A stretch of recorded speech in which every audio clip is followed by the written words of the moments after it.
Strangest last words. Before execution. Fascinating, final moments of convicted criminals. When faced with the final moments before their execution, what do convicted criminals choose to say? Would they ask for forgiveness or tell their family they'll miss them? While many might choose these paths, others have opted for more unusual last words. Here are some of the strangest last words uttered before execution. Jimmy Glass, 1987, Louisiana. Last words, "I'd rather be fishing." Story. On Christmas of 1982, 20-year-old Jimmy Glass and inmate Jimmy Wingo escaped from jail and murdered an elderly couple during a burglary. Both blamed each other for the crime, and both ended up on the electric chair. Jeffrey David Matthews, 2011, Oklahoma. Last words, "I think that governor's phone is broke. He hadn't called yet." Story. Matthews had his execution postponed 3 times, twice by the governor of Oklahoma, to further investigate his claims of innocence, and once due to controversy over the drugs to be used. He was convicted for the 1994 murder of his great-uncle, Otis Earl Short, after robbing his home. Barbara Graham, 1955, California. Last words, "Good people are always so sure they're right." Story.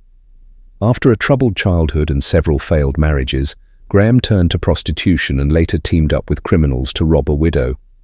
She killed the woman during the robbery and was sentenced to the gas chamber. George Appel, 1928, New York. Last words, "Well, gentlemen, you are about to see a baked Appel." Story. Convicted of first-degree murder for killing a police officer, George Appel found humor in his dire situation and delivered these infamous last words before being strapped to the electric chair. James Lewis Jackson, 2007, Texas. Last words, "Warden, murder me." Story. Jackson referred to Harris County as Sodom and Gomorrah before his execution for the 1995 murders of his wife and 2 stepdaughters, whom he strangled after struggling with drug use and marital issues. Robert Charles Towery, 2012, Arizona. Last words, "I love my family.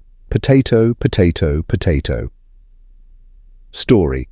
Convicted of murder for injecting battery acid into his victim during a 1991 robbery, Towery's last words included a cryptic message for his nephew, referencing the sound of a Harley-Davidson motorcycle. George Engel, 1887, Illinois. Last words, "Hurrah for anarchy. This is the happiest moment of my life." Story. A German immigrant and anarchist, Engel was sentenced to death after a bomb thrown during a labor rally killed 7 policemen, despite his claim of innocence and being home at the time of the incident. Aileen Wuornos, 2002, Florida. Last words, "Yes, I would just like to say I'm sailing with the Rock, and I'll be back, like Independence Day with Jesus." Story. Wuornos, a prostitute with a troubled childhood, was executed for the murders of 7 men. She claimed self-defense, but was ultimately sentenced to death. Her life inspired the movie Monster. James French, 1966, Oklahoma. Last words, "How about this for a headline for tomorrow's paper? French fries." Story. Convicted of murder and seeking execution to avoid ending his own life, French killed his cellmate to ensure his own death sentence. Johnny Frank Garrett, 1992, Texas. Last words, "I'd like to thank my family for loving me and taking care of me, and the rest of the world can kiss my ass." Story. Garrett was executed for the rape and murder of a nun, despite controversy over his mental handicap and the questionable circumstances of his conviction. Robert Alton Harris, 1992, California. Last words, "You can be a king or a street sweeper, but everyone dances with the Grim Reaper." Story. Harris was sentenced to the gas chamber for the abduction and murder of 2 teenage boys, followed by a bank robbery. Richard Zeitvogel, 1996, Missouri. Last words, "Keep the faith and rock on." Story. Serving a life sentence for armed robbery and rape, Zeitvogel was executed for murdering another inmate to reunite with his lover on death row. Patrick Brian Knight, 2007, Texas. Last words. Not all of us are innocent, but those are. I said I was going to tell a joke. Death has set me free. That's the biggest joke. Story. Knight, convicted of a double murder, used his final moments to highlight what he believed were injustices and to deliver a darkly humorous statement. Thomas J. Grasso, 1995, Oklahoma. Last words. I did not get my spaghetti-os, I got spaghetti. I want the press to know this. Story.